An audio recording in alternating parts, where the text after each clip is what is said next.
پاکستانی نظام تعلیم کو کن مسائل کا سامنا ہے اور اسے کیسے بہتر بنایا جا سکتا ہے، اس پر آج ہم بات کریں گے۔ اور اس کے علاوہ وزیر اعلیٰ پنجاب کی جانب سے پنجاب کو ٹیکنوپولس منصوبے کے تحت ہائر ایجوکیشن ہب بنانے کا بھی اعلان کیا گیا، اور یہ منصوبہ پاکستانی نظام تعلیم کے لیے کتنا مؤثر ثابت ہو سکتا ہے، اس پر آج ہم بات کریں گے۔ ہمارے ساتھ موجود ہیں انجینئر پروفیسر ڈاکٹر اطہر محبوب ہے، وائس چانسلر ہیں اسلامی یونیورسٹی بہاولپور کے۔ سر، میں آپ کو خوش آمدید کہتی ہوں جاگو لاہور میں، کیسے ہیں آپ؟ الحمدللہ خیریت سے ہوں اور بہت خوشی ہو رہی ہے اس پروگرام میں شامل ہو کر۔ سر، سب سے پہلے تو کیا خیال ہے آپ کا، یہ جو کرونا کی وجہ سے جو بندشیں لگی تھیں اس نے ہمارے معیار تعلیم کو کتنا زیادہ نقصان پہنچایا ہے؟ اور جیسے میں آن لائن سسٹم کے حوالے سے بات کری تھی کہ اس کے دوران ہم نے اس کو اڈاپٹ کرنے کی کوشش کی ہے، آپ کو لگتا ہے کہ آن لائن ایجوکیشن اور جو آن لائن کیمپسز میں ہم جا کے پڑھتے ہیں اس کا متبادل ہو سکتا ہے؟ ڈیفینیٹلی اس کا متبادل 100% تو نہیں ہے، ٹھیک ہے، لیکن میں چونکہ ایک آپٹمسٹ پرسن ہوں، میں گلاس کو ہمیشہ آدھا فل دیکھتا ہوں، تو میں یہ دیکھتا ہوں کہ یہ کورونا میں جو لاک ڈاؤن ہوا اس کی وجہ سے آن لائن موڈ میں کلاسز ہوئیں، تو ڈیفینیٹلی وہ والی چیز تو نہیں تھی جو فزیکل کلاسز کی تھی، لیکن ہم نے 2-3 گینز بھی اس میں کیے۔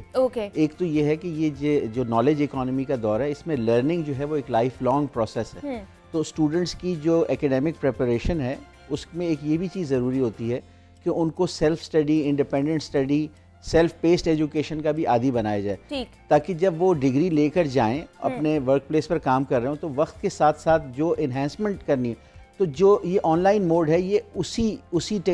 کا ایک حصہ ہے۔ تو ڈیفینیٹلی جہاں ہم پہلے بالکل ہی آن لائن ٹیکنالوجیز کو یوز نہیں کر رہے تھے اور دنیا یوز کر رہی تھی، تو اب یہ ہے کہ ہمارے اسٹوڈنٹس آن لائن سے متعارف ہو گئے ہیں، بہت بڑے پیمانے پہ ایڈجسٹمنٹ ہوئی ہے، اور پانچوں انگلیاں برابر نہیں ہوتی۔ کچھ انسٹیٹیوشنز نے ڈیفینیٹلی آن لائن ایجوکیشن کا حق نہیں ادا کیا ہوگا، لیکن اوور آل بہت سارے انسٹیٹیوشنز نے بہت اچھے طریقے سے اس کو مینیج کیا، اور جہاں جہاں ونڈوز آف اپرچونیٹیز ملی کہ لاک ڈاؤن میں ذرا سی نرمی آئی تو وہاں فزیکل کلاسز بھی کی گئی، کہیں پہ ایگزامز فزیکلی لیے گئے اگر کلاسز آن لائن تھیں، کہیں کلاسز فزیکل تھی تو ایگزامز آن لائن لیے گئے۔ تو میں سمجھتا ہوں اوور آل یہ پیکج جو ہے اس سے ہمارے اندر ڈائیورسٹی اور ریزیلینس آئی ہے، اور جو ایک ٹیکنالوجی کا استعمال پہلے بالکل ہی نہیں ہو رہا تھا وہ اب ہونا شروع ہو گیا۔ لیکن سر، آپ کو نہیں لگتا کہ کبھی ہم لوگ آن لائن کلاسز لے رہے تھے، کبھی ہم لوگ فزیکل جا کے کلاسز لے رہے تھے، اس کی وجہ سے اسٹوڈنٹس کافی کنفیوزڈ ہو گئے تھے، وہ سیریسنیس جو ان کے اندر پائی جاتی تھی وہ نہیں رہی۔ اگر آن لائن کلاسز کے حوالے سے بات کریں تو وہ اتنے سیریس ہمیں دکھائی نہیں دیتے تھے، انٹرسٹ نہیں تھا ان کا کہ ٹیچر آپ کا سامنے پڑھا رہا ہے آپ کو، لیکن آپ اس کو میوٹ کر کے یا آپ اس کی بات نہیں سن رہے، آپ کچھ اور کر رہے ہیں، تو اس طرح کی چیزیں بھی تو بہت زیادہ ہوئی ہیں۔ ڈیفینیٹلی یہ بالکل صحیح ہے، اور آن لائن ایگزامس کے اندر کولوژن، مل جل کے پرچے سالو کرنا، لیکن میں آپ سے اگر ایک سچی بات کروں کہ پوری دنیا میں یہ پیٹرن رہا ہے یونیورسٹی اسٹوڈنٹس کا۔ میرے اپنے بیٹی اور بیٹے جو ہیں وہ یو ایس میں پڑھتے ہیں، وہاں بھی آن لائن کلاسز جو ہیں ان کا لیول آف سیریسنس جو ہوتا ہے وہ تھوڑا سا کم ہوتا ہے، تو یہ گلوبل فینومینا ہے۔ اور جہاں تک یہ بات ہے کہ اس دوران اسٹوڈنٹس بھی بہت سٹریس میں رہے، ڈیفینیٹلی کورونا کی وجہ سے سائیکولوجیکل پریشرز تو ہیں لیکن سوشو اکنامک پریشرز بھی ہیں، تو اس دوران اتنی بڑی یوتھ کو اگر یونیورسٹیز اور سکولز اور کالجز نے آن لائن انگیج کیا تو آپ سمجھیں کہ جو ایکچولی کورونا کی فائٹ تھی اس میں یہ انگیجمنٹ نے ایک بڑا پازیٹیو رول پلے کیا کہ کچھ نہ کچھ focus, direction, sense of achievement اور سینس آف پرپز اسٹوڈنٹس کو رہا، ورنہ یہی یوتھ جو ہے ان پریشرز کو ہو سکتا ہے کہ کسی دوسرے نیگیٹو وے میں ڈسپلے کرتی۔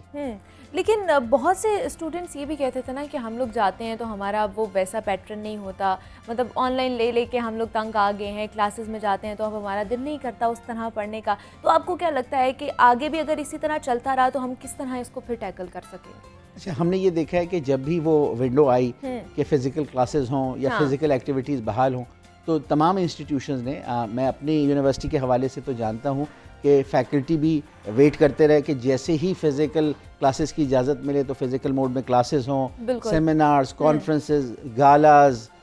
میوزیکل نائٹس اور جو کچھ، تو میں سمجھتا ہوں کہ اوور آل میں جیسے ایک آپٹمسٹ پرسن ہوں، میں نے یہ دیکھا کہ overall we made the best of the situation, کیونکہ سچویشن اتنی اچھی نہیں تھی۔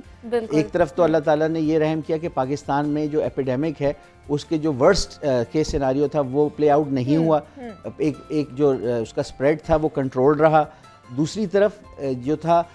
یہ کہ ایکیڈیمک لاس سے ہم بچے، اور جو اپرچونٹی ملی اس میں ایجوکیشنل ایکٹیویٹیز ہوئی اور میں یہ سمجھتا ہوں کہ فیوچر میں ہم بیٹر پریپیئرڈ ہیں. اگر کوئی پرولونگ لاک ڈاؤن آتا ہے تو جو SOPs ہیں آن لائن ایجوکیشن کے, وہ رولز ریگولیشنز آئندہ اس سے بہتر ایکسپیرینس ہوگا. مطلب ہم بہت حد تک اس کو جان چکے ہیں آن لائن سسٹم کو کہ یہ کس طرح ہوتا ہے, اس کے کیا بینیفٹس ہیں, کیا نیگیٹو امپیکٹس بھی ہمارے اوپر پڑ سکتے ہیں. دوسرا سر, ہائر ایجوکیشن کمیشن نے حال ہی میں اسٹوڈنٹس کو وارننگ دی ہے کہ جو الحاق شدہ کالج اور یونیورسٹیز کی جانب سے جو پیش کی جا رہی ہیں PhD اور MPhil پروگرامز میں حصہ نہ لیں. اس کا کیا وجوہات ہیں؟ جی میں 100% ایگری کرتا ہوں. جو HEC نے یہ ڈائریکٹیو ایشو کیا ہے کہ کوئی بھی ایفیلیٹڈ کالج MPhil اور PhD لیول کی کلاسز نہ آفر کرے. اس کا بیک گراؤنڈ وہ یہ ہے کہ کالج لیول پہ بھی بہت ساری فیکلٹی ہے جو اب PhD ہولڈ کرتی ہے, تو نیچرلی کالجز کے اندر ایک یہ ہے کہ ہم بھی MPhil کی کلاسز کرائیں, لیکن ان کے پاس وہ ریسرچ کے لیے جو نیسیسری انفراسٹرکچر ہے فیکلٹی کے علاوہ, جو ریسرچ کا کلچر ہے, جو لیبارٹریز ہیں, جو پوری ایک انوائرمنٹ چاہیے ہوتی ہے, لائبریریز اس لیول کی نہیں ہیں. اس سے پہلے ابھی کالجز کے اندر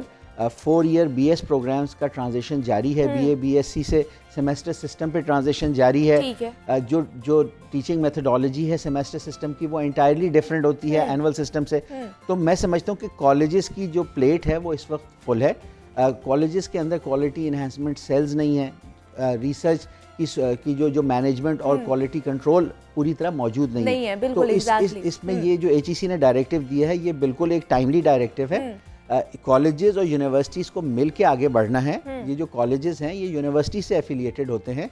یونیورسٹیز ہی ان کی ایگزامننگ اور ڈگری ایوارڈنگ باڈی ہوتی ہیں. تو اس لیے یہ اس وقت مناسب ٹائم نہیں ہے. ہاں یہ ضرور ہونا چاہیے کہ کالجز میں جو فیکلٹی ریسرچ کیپیبل ہے, جو PhD کی کوالیفیکیشن ہولڈ کرتی ہے, تو تمام یونیورسٹیز کو جن سے وہ کالج ایفیلیٹڈ ہے تو ان کو اس فیکلٹی کو اپنی ریسرچ فیکلٹی میں گننا چاہیے, اور یونیورسٹی میں جو ریسرچ اسٹوڈنٹس ہیں ان کی سپرویژن کے لیے ان کو کو سپروائزر ان کو انٹیگریٹ کرنا چاہیے. یہ ایک اچھا اقدام ہوگا. اس کے بجائے اگر ہم ڈائریکٹلی کالجز میں MPhil اور PhD سٹارٹ کر دیں گے تو MPhil اور PhD کا سٹینڈرڈ بہت خراب ہو جائے گا اور مزید گر جائے گا. جس طرح آلریڈی ہمارے یہاں پر ریسرچ کے معیار کو اتنا اچھا نہیں سمجھا جاتا ہے, تو اس حوالے سے ہمیں بتائیے ریسرچ کو بہتر بنانے کے لیے ہمیں کیا کیا اقدامات اٹھانے کی ضرورت ہے, آپ کو کیا لگتا ہے؟ جی تقریباً 20 سال سے یہ پروسیس جاری ہے ریسرچ کو امپروو کرنے کے لیے. HEC نے MPhil تھیسس پہ PhD تھیسس پہ کوالٹی کنٹرولز لگائے تھے. جیسے for example 2 technically advance countries سے تھیسس کی پازیٹیو ایویلیویشن آنی چاہیے تھی. امپیکٹ فیکٹر جرنل میں ریسرچ پبلیکیشن لازمی تھی اس تھیسس سے. یہ ساری چیزیں وہ ہیں جو ایون ڈیولپڈ کنٹریز میں اچھی یونیورسٹیز میں بھی اتنے ریجڈ کنٹرولز نہیں ہوتے.